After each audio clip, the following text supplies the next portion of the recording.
whole seminar will be about gender equity in academia. So I leave it the floor, Paul. Thank you, Sandra. Thank you. It's very nice to see you all again.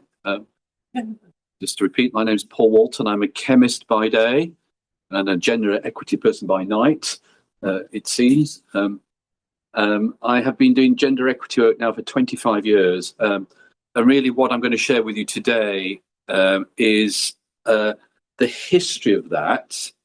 And I will try and cast it in a different way to what I've presented before here at Digital Futures, which is what resistances I met over those 25 years and how we dealt with the resistances for progress. So I'm going to do it in that context. Just to remind you that whilst I talk about gender equity or equality, by the way, there is a slight difference in the way you define those words.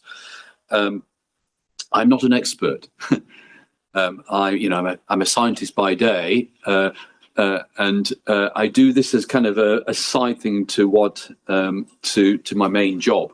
That doesn't mean to say I don't know what I'm talking about, but it does mean I have to tell you this, that I will be drawing from the evidence base created in the social sciences. And if there's one thing that you should remember from today's seminar, if there's only one thing, it's this, is that if we're going to see progress in gender equity in academia, we must use the evidence base.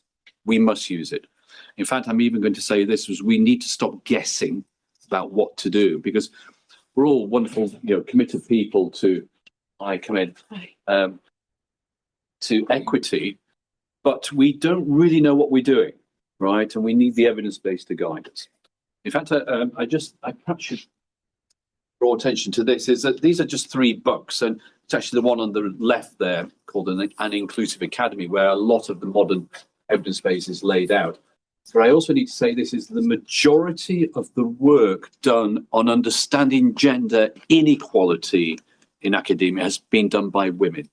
And I'm not a woman, as you can see, but so it's important for me to say that these people really deserve the credit.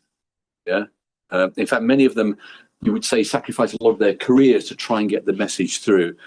So I hope you, along with me, will make sure that these people do get the credit, and I'm reflecting really their stars. Okay. I should say here, Abigail and Stuart and Virginia Valley, and in particular, Virginia has now long since retired. She worked at City University, New York, in the US. Really was the lead name in trying to put together the evidence base for gender inequality in academia. Okay. 25 years of, and I should perhaps tell you this too, when we started this, I didn't expect still to be talking about gender inequality 25 years later. It's a surprise to me as much to you. And I've now given over 250 lectures on this around the world. It has been an absolutely astonishing kind of journey for me personally. I would say I get an invitation once per week to go and talk about gender inequality. And we've learned a lot over those years, right? What have we learned? We've learned that people resist it. So you want to bring in a change, there is resistance. And what have been those resistances? Oh, here we go. First resistance we got was people said there isn't a problem, right? There is no problem at all about gender inequity in academia. I'd like to say how we dealt with that. Then people say this, oh, there is a problem, but it will get better with time. The young generation, they're much more equal, right? And I'll show you how we dealt with that. Then the third resistance was, well, it's a woman's problem. Women choose to have babies. Women choose not to be competitive. Women choose to not follow an academic path. It's kind of semi-biological, right? I'd like to tell you how we dealt with that from the evidence base. It's very interesting. Then this one. Well, yes, I can see there's a problem. And yes, I can see it's not a woman's problem, but I am completely fair. And I'll tell you a story about a Norwegian professor when we get there who got into big trouble by saying he was completely fair. Then this one here. Even if it isn't true, why should I care? Sorry, even if it is true, why should I personally care about this, right? I really don't care. and how we dealt with that. And then this last one at the bottom, which we hope you can see, which is the modern resistance. We're just entering this phase now of this resistance at the bottom, which is it's all gone too far.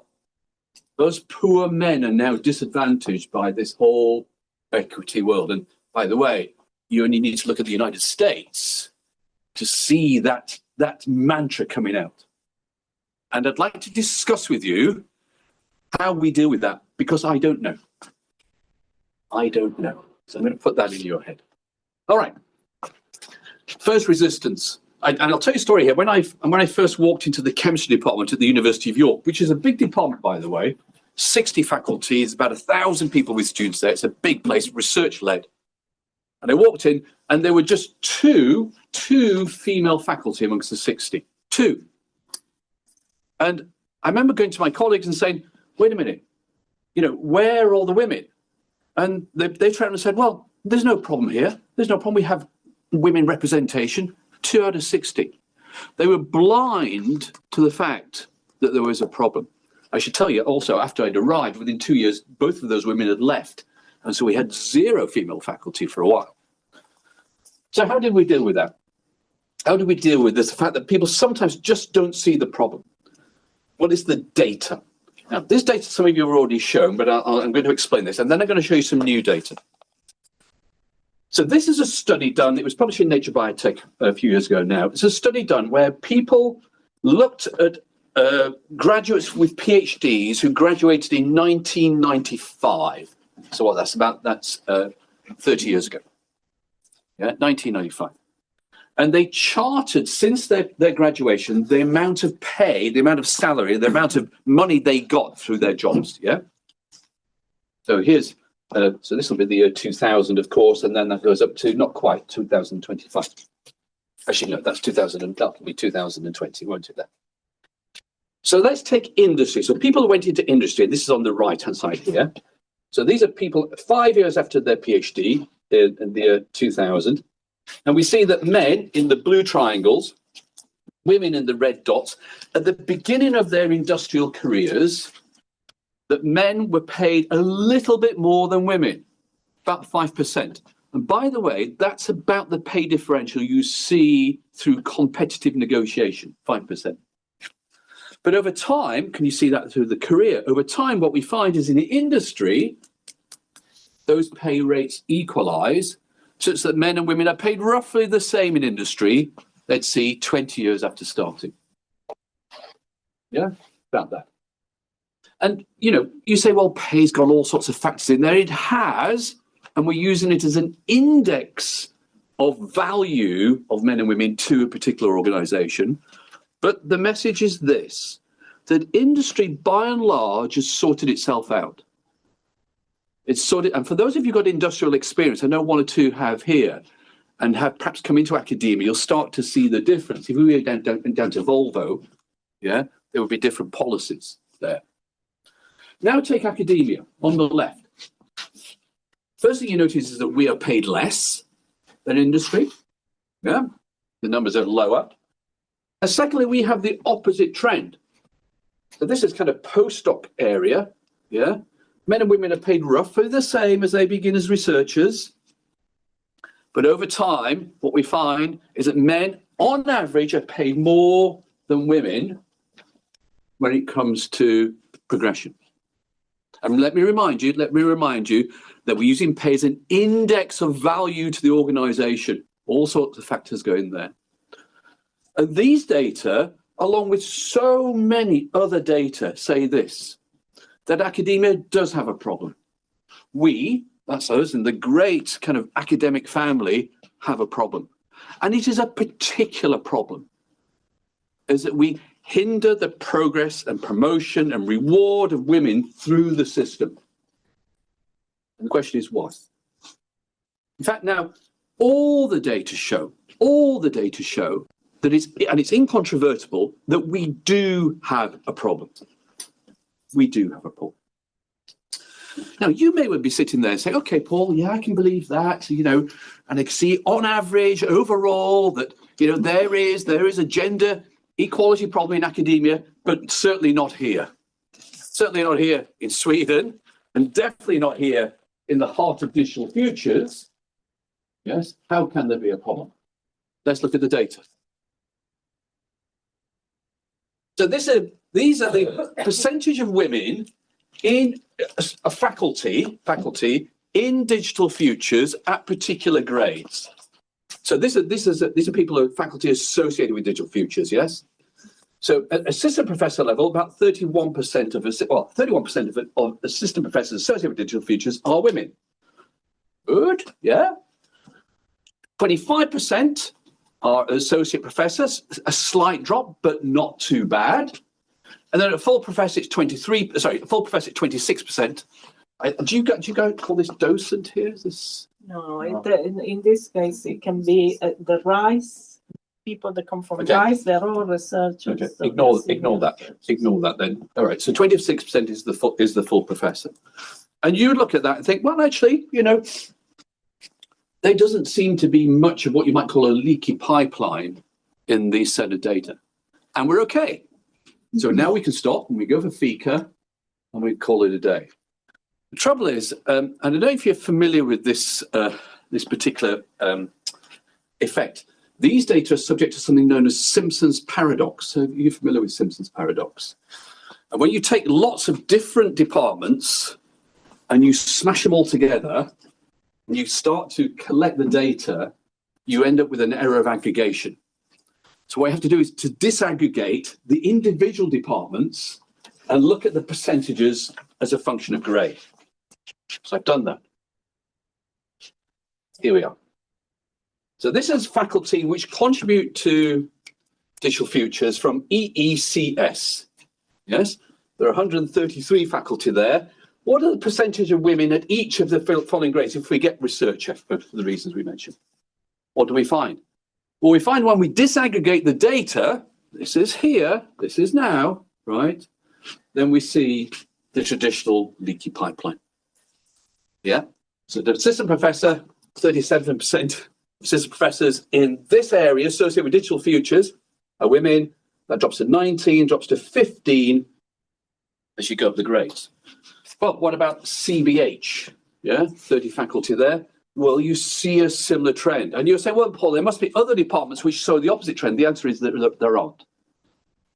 So the data I showed you on the previous slide, which showed that it was flat and may well be used by people saying, well, there's no problem with digital futures, actually hides through this error of aggregation, Simpson's paradox, the fact that I should say us, because I'm a member of digital futures in a way now, yeah, have the same problem.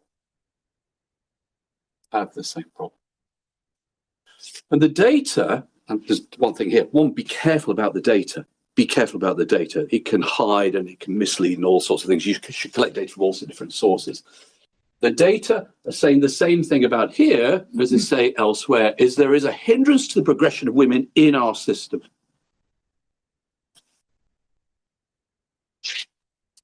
Oh, Paul, things will get better. Oh, sorry. Yeah, hey. Can I ask? Of course. The data that is stored. Then it had anyways a positive context in the sense that the assistant professors are way less than professors. Yep. So the percentage of course is a little bit misleading in that Yes. respect. But also this shows also a progress for the future. Because at that level, and this is the young generation, this is the newcomers, there always seems to be much better off than. I know this is one of the answers that you don't like, but this is what the data says. But the things will improve over time. Yeah, okay. I wish that were true. But that's the data. Those are the data, yeah. Those are I the know data. that it's the one kind to be skeptical, but if we have to really use the data, and I completely agree with you, Yeah. we cannot ignore that. No, we can't ignore it, and there will always be facts in the data which can lead you to a different conclusion. My answer is to what you've just said, is that when we look at data in all sorts of different settings, when we disaggregate, when we aggregate, when we look at it in different departments, different settings, different universities, different countries, different times, they all say the same story. All say the same. There isn't an exception to that. And whilst I can't remove you or refute your confounding point. The confidence with the data set is now so enormous that we could probably refute it. But thank you so much. Things will get better. The young people will sort it out. The old people, Henrik. It's us we need to leave. We need to leave. Me then. We need to go. Just get rid of us. Well, to a certain extent, that's the case. Yeah. These, I think some of you have seen these data before. These are the percentage of female faculty in all subjects in particular areas of the world with time. So this little column here for the Arab world, percentage of female faculty in Arab world universities in 1960 up to the year 2017. You see there's an increase. Switzerland's an increase. European Union's an increase. Japan lags behind the rest of the world significantly. Discuss. Yeah. Here's Saudi Arabia. Yeah. Big increase in Saudi Arabia. Here's Sweden. The most progressive country in the world. No, it is. It is. Along with maybe Norway, right? Why not at 50-50? Why is that? And why also are you entering something called the Scandinavian paradox? Can you see it's just kind of tailing off around 44%? Yeah. This is a big debate in the social science world. Yeah, the so-called Scandinavian paradox, despite progressive policies over decades. Decades. Yeah, there's some flattening of progress. Now, Do you know? no, nobody really knows. Yes, sir. I have no answer. I have one 17-year-old daughter. Even after repeated boxing, she's in the science. Her general comment is that none of my friends, female friends, like to go to science. We all will go to humanities, and all. On the other hand, when I ask their male friends, we will carry on science. Yeah. I have no idea why it happens in Sweden. What your report. So, did you say doctor? No, I just Daughter. They say doctor. 7-year-old daughter. 7-year-old. Oh, yes. Okay. So. She's in grade 12. Yeah. So I'll come to your point in a second. Sorry, I've got you. If I may deal with this one first. So yes, things are deep set, and they may well be right back in family that expectations are set. Doesn't mean to say we can't correct, like industry has done. It's not flattening. No, it's true that there are lots of. But another question is, what about equal treatment? Equal treatment. Come into that. But there is progress, right? So maybe the younger generation is sorting it out. Let's look at some more data. Yes. Very short question. Why is Russia doing the opposite? Like it's 57. Yeah. Right? Okay, I get this question a lot. So this question, Yeah, I mean it's Russia and all communist or ex-communist countries have a similar kind of flat line there. Yes, and that just reflects working practice. If you look at the seniority difference between men and women, then women do not occupy the top positions there. But that's a difference in working practice. Doesn't mean to say it's good. Mhm. Okay, progress. Now, these are some UK data. I'll show you some other UK data in a second, but start to address this question of, are things getting better? Yeah. So these are the percentage of women in, percentage of women in chemistry as an academic subject in the UK as a fraction of grade, where the light blue column is 2002 and the dark blue column is 2018. I hope you can see that. Yeah. So there are 16 years between those two sets of data. 16 years. And I have to tell you that chemistry in the UK has been through the most concentrated period of gender equality work ever. What do we see? We see the numbers barely changing. Barely changing. In fact, I saw some data from the Royal Society of Chemistry a couple of months ago, which would say there's evidence to show they've not changed at all. Yeah. Well, you say that's chemistry and we're all loonies, right? Perhaps if you take all disciplines, we see the similar story for all disciplines. This is all subjects together, right? Is over this period of 16 years, there's been tiny changes. Really kind of saying that if you believe that the thing will sort itself out, it might do, but we're all going to be dead. We're all going to be dead. I kind of like to, at this point, I kind of like to go back and look at predictions of when there may have been equality. So this was a study in 2009, and they asked the following question: when will there be equal numbers of men and women in particular subjects as a potential, where if you take the young people and assume they come through to the old people? Yeah. Here are the predictions. We thought in chemistry in the UK, we'd have equality by 2042. Yeah. Yeah. We thought by this time mathematics, 2025. Yeah. Today, no. Yeah. We thought dentistry, never. Probably true. Probably true. Yeah. And we thought that social studies, all of these would have, clinical medicine would have equality and would have had it years ago. Wrong.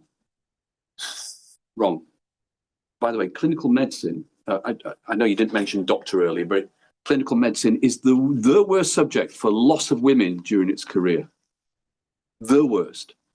So the majority of women entering clinical studies at university, there's a majority, but if you look at the senior grades, the senior doctors, they're 90% men. So this is a terrible loss of talent.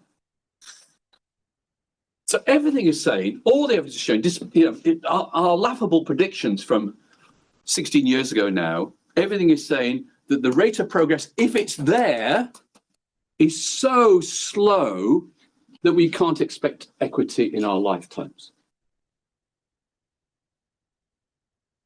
Let me just say that again. The rate of progress, even if it's there, is so slow, we cannot expect equity in our lifetimes within universities. I'm sorry to dismay you, and you can throw me out and send me on the next plane back to England if you like, but those are the facts.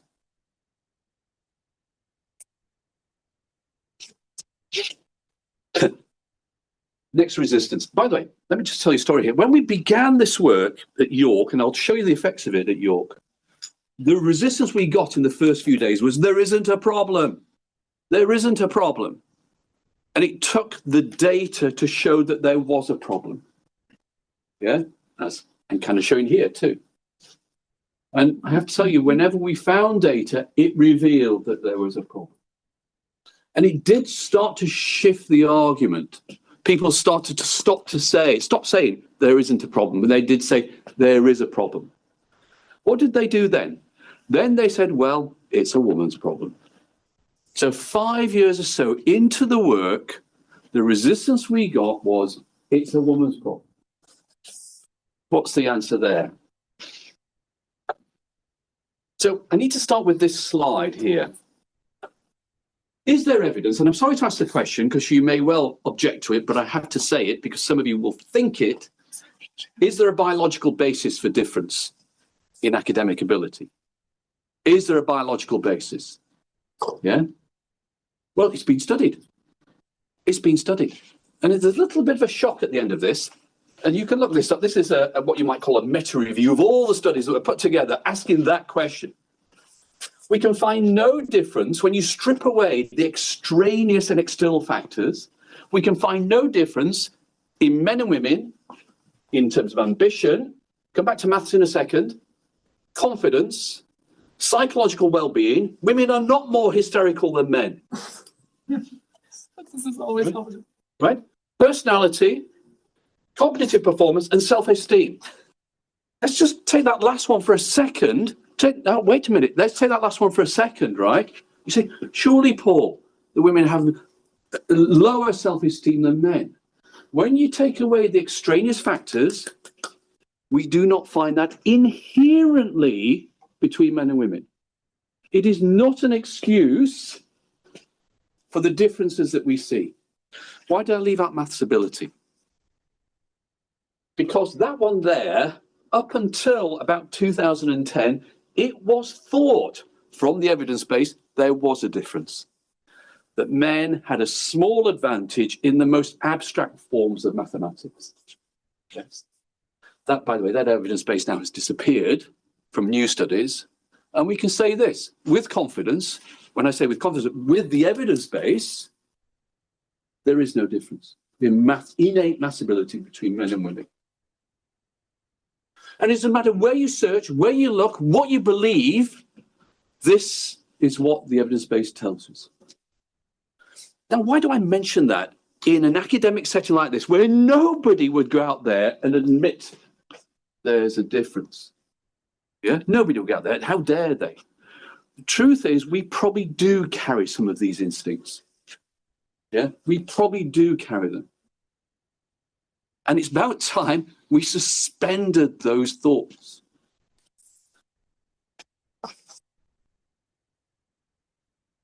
Some of you have seen this slide before. Where do the differences start to appear? Where do we start to make these errors of judgment about the abilities of men and women on our campuses? By the way, that's all of us, right? I'm not excluding me from this. It's all of us. Well, this study here is my favorite. I like to repeat it. This is where it's published Science 2015, 10 years ago, where researchers went onto campuses and asked the following question. Let's say I'm the researcher, Sandra, you're the person. In which subject are the most brilliant people, Sandra? Chemistry is the answer. Chemistry is the answer, yes, sorry. Yeah? Yes. And so they went around and asked people, and by the way, let me just ask that question to you now. In which subject are the most brilliant people? Be honest with yourself where you think those people are. Just be honest with yourself. I'm not going to ask you. Yeah? And they went away, and the answers they gave, what's called a field-specific ability belief. Let's say they did say chemistry is the place where most brilliant people are, then that scored highly on that axis there. Right? So let's go to arts and humanities. Well, we believe the philosophers are the most brilliant.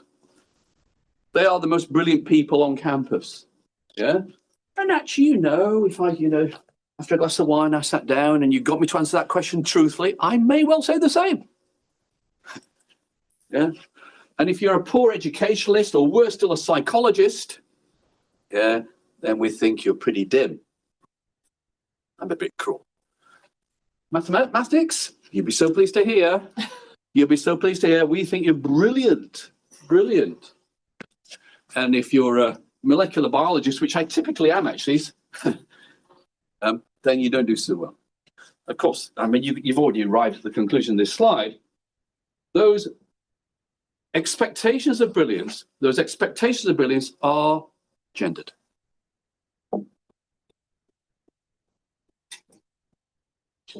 It's worth me saying it again. Our expectations of brilliance, which is the principal currency by which we assess people academically, are gendered. It's bonkers. And we continue to believe this within our academy. So we have to tackle it. Now, I don't know if this is going to work or not. Let me go back. Let me just set the scene and then we'll give it a go. I like to do optical illusions. Yeah. This may or may not work. Let me set the scene. When we first started on this journey of trying to convince our faculty in the department at York that they were biased when it came to expectation of brilliance, then all I got was resistance and denial and arguments and fights. It was awful. So what did we do to try and convince people that their brains were really misleading them?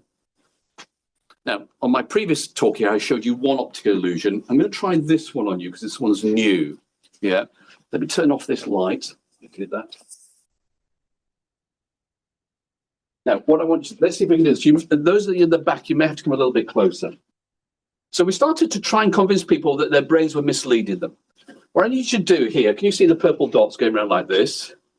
And you just stare hard at the cross there and really stare hard. I'm going to see if it works at the back.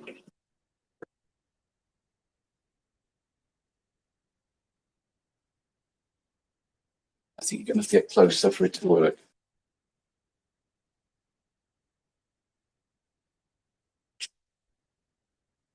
It works about here,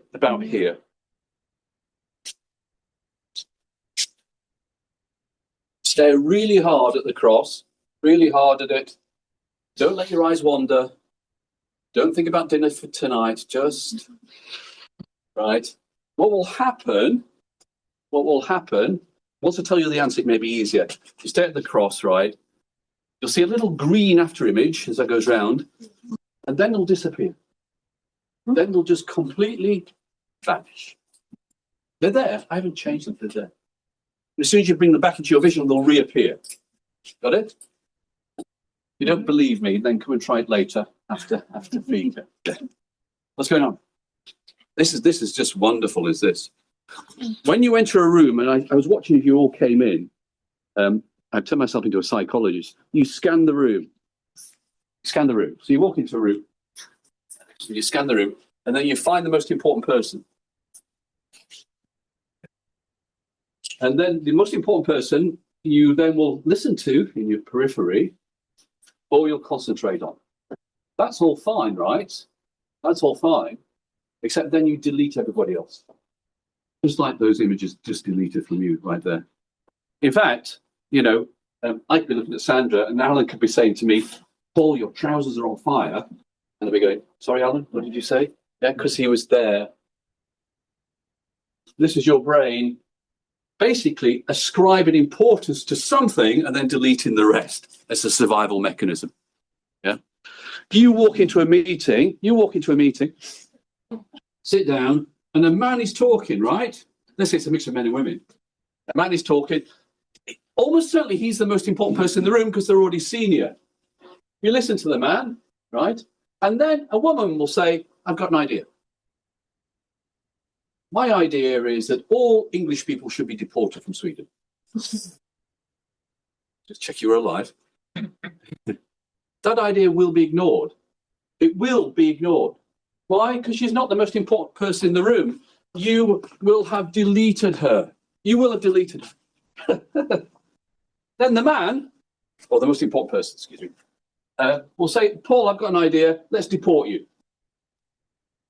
Well, at this point, we'll all turn to the man and say, great idea, man. Yeah, great idea, man. Then, and that's fine. But then what happens? Then what happens is this. The woman who had the idea originally, sitting there thinking, wait a minute. That was my idea. What do I do now? And the choice is this. You either speak up, bang the table, and say, hey, evil man. So this is looking very wrong now, isn't it? Evil man. That was my idea. And appear to behave like a man. Or, and as most women do, they just keep their mouth shut and let the idea go away. But do you consider behaving like a man then, or like a historical woman? Because well, I think you're typically branded like the historical woman in that case. Yeah, the next phrase out of my mouth is the following. You're damned if you do, and you're damned if you don't. Exactly. And you say, well, Paul, come on, it's a meeting. It's a meeting. It's nothing. It's trivial. It's tiny. It adds to something called the accumulation of disadvantage. Yeah? What is the accumulation of disadvantage? It's beautifully studied and beautifully well understood. Yes? Beautifully soluble too. Is that small assessment, by the way, of everyone else, thinking, oh, she didn't say much, or she behaved a bit awkwardly, is a negative. And that negative piles up, piles up, it piles up, it piles up, it piles up, it piles up, it piles up. It has a material effect on people's careers and their promotion and their pay after about 7 years. 7 years. 5 to 7 years. Let's say appoint assistant professor. When do they typically come up for promotion? It's around that time. But they will have women will have accumulated this disadvantage. I'll show you the measure in a second, right? Which will be material. So we're at fault. And we're at fault on a day-to-day basis. And it's those corrections that have to be done to make a difference.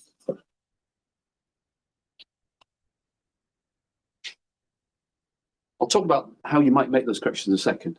Next, resistance. Oh, Paul, yeah, I can see the problem. Oh, yes, I can see that I'm biased, but I'm completely fair. I once gave this lecture at a quantum chemistry seminar in Norway. And they had put us up at one of these beautiful conference centres at the end of a fjord, right? One of these hotels where there's all these beautiful views out of the fjord. And my lecture about gender equity was the last lecture of the conference. Now, why am I telling you all this? Because it's important you know the context. Conferences being conferences, we were running late. So by the time I stood up I was already a little late. Yeah. And by the time I finished, I was very late. As I go on. That's important because there were people sitting in the audience. And there was one person in particular who was shaking his head all the way through. All the way through. I mean, without exception. Every time I looked at him, he was. The other thing you need to know, and by the way, it turned out he still is a professor of physics. Also to tell you this, because I'd gone on so long and because it was late, people were arriving at the back to pick up their family members, loved ones, and take them home because we were in this hotel which was remote at the top of the fjord, right? Keep that in mind. Towards the end of my lecture, my host, Odile, turned to everyone and said, okay, thank you very much, Paul. Little round of applause. It was little. It wasn't a big one. Right? Any questions? And even before she got the word question out of her mouth, the guy had his hand up. And she said, well, Per, oh, now you know his name. What's your question? And he said the following. He said, I've never felt so insulted in my life. I said, how dare you come to here? How dare you come to Norway and tell us, and me in particular, that I'm not fair? I can guarantee you I've been the fairest of judgment of people throughout my academic career, yeah, without exception. And I was saying, well, okay, but the evidence is, but no, he was piling in there. It was awkward. What he didn't know, though, at the back, his wife was watching this, because she'd arrived early to pick him up. And she heard this discussion between me and her. Now, the next bit, I wasn't there, but I had it told to me. On the way home, they were driving, right? Or she was driving. And he was still angry with me. How dare that idiot from England do this? Apparently, his wife turned to him and said the following, Per, you're the most biased man I know. And actually, what Paul said is true. And to be fair to him, he thought about it. He did actually email, not me, the organizer afterwards, and apologise for his behaviour. The question is, are we fair? Even once we've corrected? The answer is probably no. Moreover, do we correct ourselves for the disadvantage that women have faced? Let me show you some examples. RateMyProfessor.com. Do you know RateMyProfessor.com? For those of you who don't know it, it's an American website. And if you're a student at university, you go on RateMyProfessor.com. Alan, no, you know RateMyProfessor.com, yes? And you can say anything you like about your professor's teaching ability. Anything at all, yeah? Paul Walton, he's absolutely terrible, yes? And it's out there in the public. And it's an awful website, it's terrible. It has one advantage. It has millions of data points. Millions. And what RateMyProfessor.com did was to give a score to these assessments. And this is about the teaching ability of their professors, and disaggregating between men, the blue dots, and women, the orange dots, where this is a good score for teaching ability, and that's a bad score. Look at it. Look at it. Women teachers are systematically undervalued by their students. It's bias. Bias, right? In their student scores, their numbers, they're systematically undervalued by their students. This I find super crazy. Sorry for rushing, but this is like, because I mean, I talk with a lot of women about teaching in mathematics, and it feels, I mean, this is not statistics, but like, I'm not talking to 3 women, but to all across US and Europe and so on.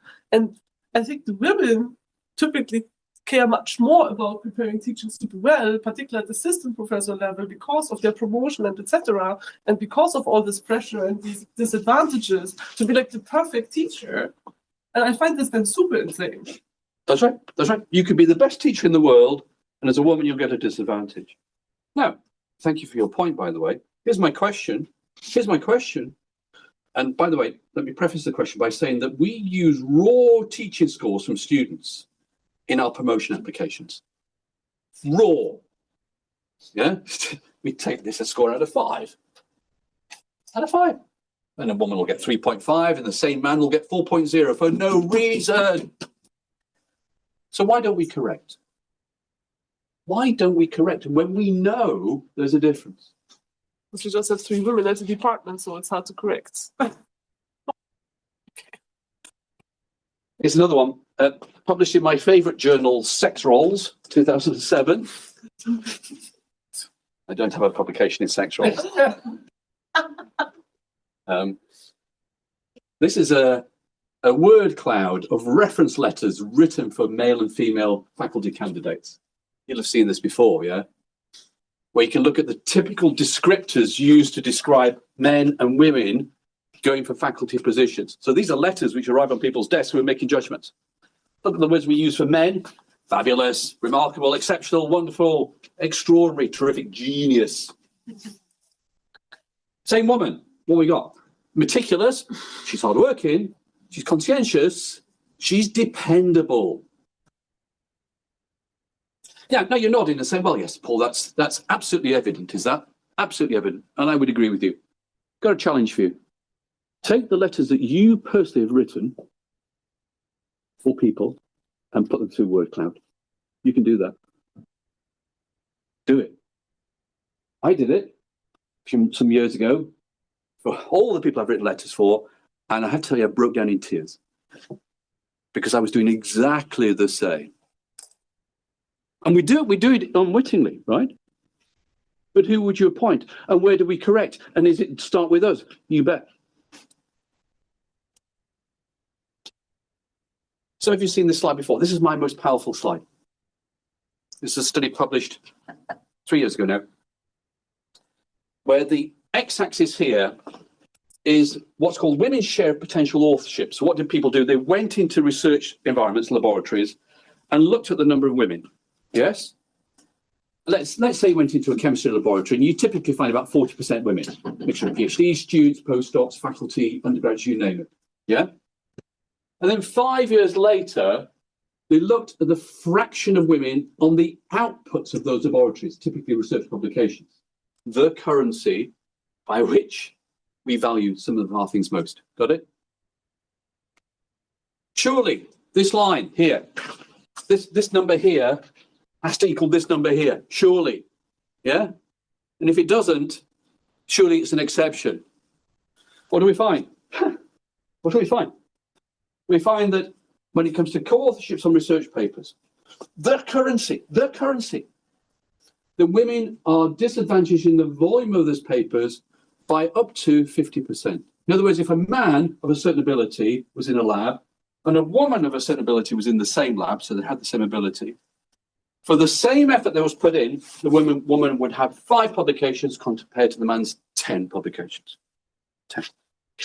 And moreover, that disadvantage is at each stage of career, in every subject studied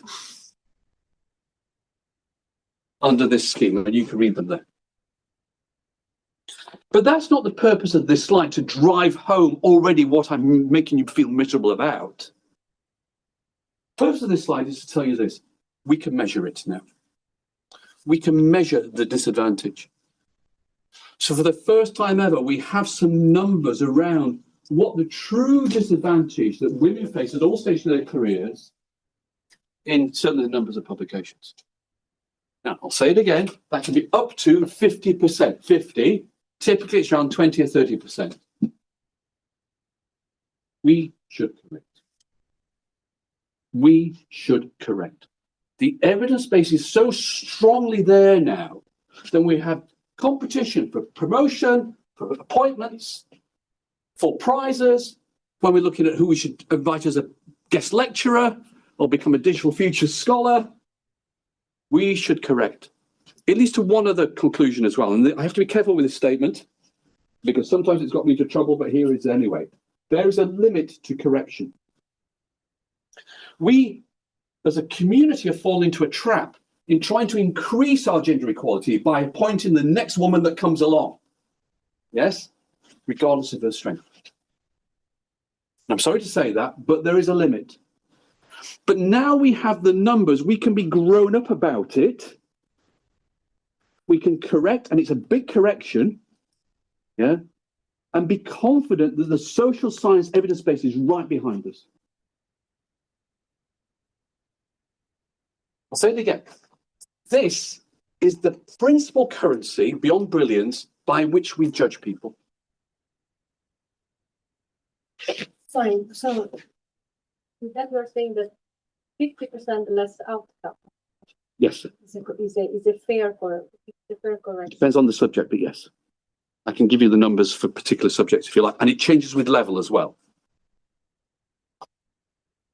Okay, next so that was that resistance. We dealt with that. By the way, we now correct at York, and most organisations I know about now are also correcting. They do it in one of two ways. They either do a bold correction, they just use a multiplier, or they say, don't give me your list of publications, tell me your top whatever number, whatever it is, 5, 10, 20, yeah? I don't want to hear about the rest. Yeah? And that's better. It's not perfect, it's better. And I suggest you use that. The Royal Society in the UK, for election to its academy now, which is the UK's National Academy, which is hard to get into, now simply says, just tell me what are your best publications. No number at all. No number whatsoever. And I'll say this is, there's massive amounts of evidence which says the following, is that any volume-based metric we use to assess people, size of groups, numbers of grants, numbers of publications, numbers of awards, numbers of external lectures, yes, will be biased, will be gendered. Can I ask one question? I'm sure you can't answer it in the seminar, but one thing is correcting, another thing is working towards reducing that that need for a correction. So measures for that. How to do it? Yeah, I'm sure there is no one simple answer. No, there isn't. The evidence base is one, and if I could talk about that at the end, just remind me. That would be great. Thank you. Next, resistance. Why should I bother, Paul? Why is it my problem? That might be, our problem essentially. Well, and you've seen me show these slides before, but it's worth me saying it. The evidence now, and notice the date here. It's only just become available. If you'd asked me 10 years ago, what's the evidence to show that gender equity leads to better academia? By the way, more competitive academia, interestingly. Yeah. What's the evidence base that happens? Then there wasn't one. So I couldn't turn to you and say it would make all our lives better. We would do a better job. But now the evidence base is there. And it says this. When we work in gender balanced teams or groups or departments or universities, we will do better academia. We will do more impactful research. We will do better teaching. The evidence now is absolutely incontrovertible. It's interesting, isn't it? You can imagine university management sitting there, the KTH, thinking, how do you do more research? Let's set up a new centre with this. Let's put money into that. Yeah. When one of the easiest paths to do better research is to have better gender equity. Why? Because the evidence tells you that's the case. This is a study done from 1 million research papers where the authors gave an index to the diversity of the authorships on papers. There was an ethnic diversity, an age diversity, an affiliation diversity, that's where they came from, and a gender diversity, men or women. So if you had 10 co-authors write on a paper, what was the fraction of women, basically? Then they looked at the impact of those papers 5 years later through a citation count. It's a simple one, but there you go. Here it is. Here's the message. And by the way, this is just one example now of all the evidence we see. Is that increases in those indices, gender, diversity, age, or affiliation, is always correlated with an improvement in the research impact of those papers. Always. And by the way, the strongest one and the clearest one is ethnic diversity, not gender.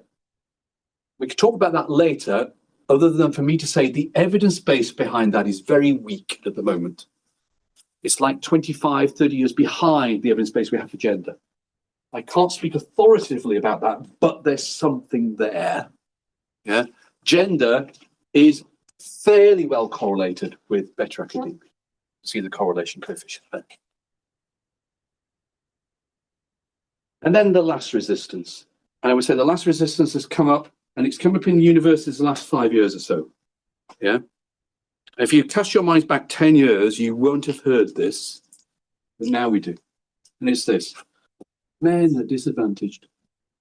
Men are not getting the rewards. Women are we're appointing weak women. Yeah, it has all gone too far. And I don't have an answer to treat this. Yeah, it's a very deep argument that appeals to people's instincts. Yeah, other than to equip you why it is fallacious in its reasoning. And it's known as an argument from adverse consequences mistake or fallacy. What is it? You can take any group of people, right? And you can find a disadvantage for that part of that group of people, which then you extrapolate over the others. Let me give you an example. Some of us in this room are going to die from prostate cancer. Yeah, some of us. Yeah, that's unfair to men, isn't it? Yeah, it's unfair to men, and therefore it's unfair, and therefore we should correct for it. Yeah, but what we've done is taken this tiny little disadvantage. The other one, by the way, is access to mental health services. You know that men don't access mental health services as much as women. It is an unfairness in our system. Doesn't mean to say the system is unfair towards men.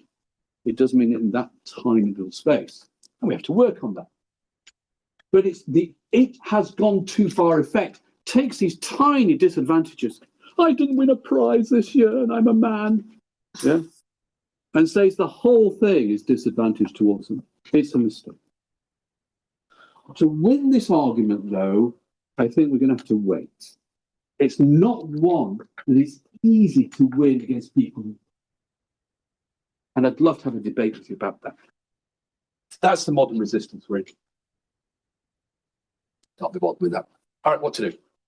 So I said we've been working on this 25 years. Those are the resistances. We've navigated around them, yeah. When it comes to people denying it, it was use the data. When it came to people saying it's a woman's problem, was to then work with bias and expectations of brilliance, which we did. Very difficult but possible. Yeah, it has to be done with self-correction between groups. I'm happy to discuss that. When it comes to people saying I'm completely fair, which to show that they're not completely fair, even if they think they're completely fair, and even if they are completely fair, their judgments will not be fair because of the disadvantage to women, is to correct. It's to correct. Yeah. Then when people say it's what was the next one? Forgotten. The too far. All in between. Oh, that it's not worth doing. The evidence is that it is. The evidence is that it is. Let me put it this way: if we don't, then we'll fail. Interesting. Good. And the last one we have to deal with. So what to do? Well, what's the antidote? Get the data. Get the data. Open it. Share it. I've just done it for digital futures. Yeah, it's revealed something already. You do need leadership. There's no doubt about it. You need people to put it. What it is keeping it high on the agenda. Every single meeting it comes up. Every single meeting it's mentioned. Every single time it's made a priority. Every single time you're corrected. That's leadership. And it takes time, by the way. Some of you know the answer to this question. For those of you who don't, have a guess and then tell me, how long do you think the social scientists tell you it takes to bring about a substantive change through leadership and these measures in a society or in a group, so that those changes then sustain afterwards? How long do you think the program is? About 10 to 15 years. Yeah. So not only do you need leadership that's going to be there for a while. It has to be focused at local level because it has to be done in culturally homogeneous groups. Stop guessing. Stop guessing. Stop guessing. Use the social science research, please, I ask you. That's where the evidence base is. We have to reimagine the academic model of success. This goes back to your question, Sandra. We have this academic model of success, which typically centers around the following description. Lone, brilliant thinkers with large research groups or large funding. Yeah, we see that as the academic model of success. That is exclusive. It's gender bias. It's exclusive as well. We have to reimagine what success in academia looks like. I can tell you what it should look like. It should be around the success of the research at the end, however you get there, whether it's through a team, or it's through remote working, or it's over time, you name it. By the way, the team reward thing is something in academia we do really badly. You've got to be brave. There'll be times when people will hate you. Look at me. And you've got to keep the debate live as you're doing. When I first arrived at York, this is the chemistry department, 60 faculty, 1,000 people in total. I've been there since 1993. In the year 2000, we had a tiny number of assistant professors of female.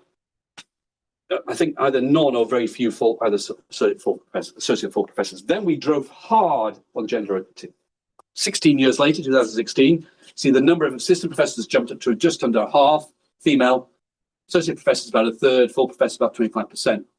Then we lost some women. Interesting, yeah. We now notice that the progression of a female academic in the chemistry department at York is even compared to a man. We don't have enough women, but it's even. That's the effect of doing gender equality for all those years. All those years. 22 years. By the way, that is the timescale over which you should expect to work. And this is actually part of the problem. Leadership comes in, so they're going to do something about gender equity, they'll bring in an initiative. It usually lasts between 6 months and 1 year, and then it's forgotten, right? It will collapse.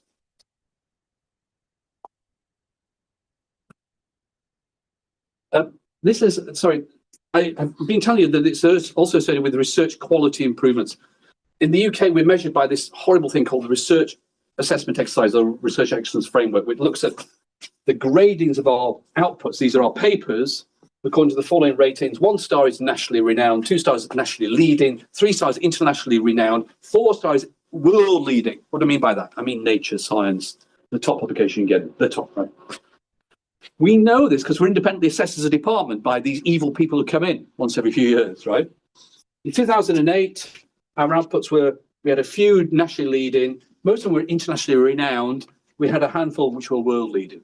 2014, you see those numbers 15. In 2022, when I told you, basically we've gone through this cultural change, look at the numbers. And you don't need me to explain. Those are the outputs from the department as the publications. 60% of them are now judged as world leading. None of us should be surprised, because it's absolutely with the evidence base that this would tell us it would happen. Yeah? We've done an experiment that people have done before, mostly women have done this experiment. They told us, we didn't listen because we're idiots. But that's what it followed. And we can exemplify exactly what I've been talking about. So there's some success. So I'll just finish with this. These were the resistances, 25 years of resistances. There isn't a problem, it's a data. It'll get better with time. That's not true. Data. It's a woman's problem. Deal with bias and expectation of brilliance. Difficult, but possible and completely fair. Use the evidence base to show you need to correct. Even if it's true, it isn't a problem. It is a problem, and it does make a material effect. And if you follow it, you will improve. So we should all be worried about it. And then the last one. That we can talk about. Thank you very much for your time.